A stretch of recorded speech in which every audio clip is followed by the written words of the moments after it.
अरे भ्याड हल्ला काय करतो लपून छपून? काल माझा पुतळा जाळला याच्या कार्यकर्त्यांनी. याच्याकडे कार्यकर्ते नव्हते, माझ्या समाजातल्या 4 पोरांना हाताशी धरून माझा पुतळा जाळला.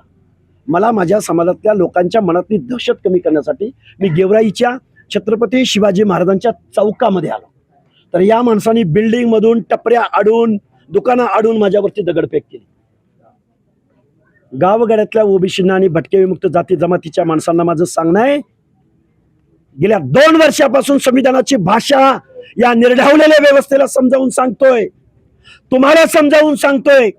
अरे तुमचं आरक्षण आज रोजी संपलंय. 58 लाख बोगस सर्टिफिकेट काढून ओबीसीच्या आरक्षणामध्ये हे सामील झालेत. तुमचा एखादा पंचायती मेंबर, नगरसेवक, महापौर दिसेल का?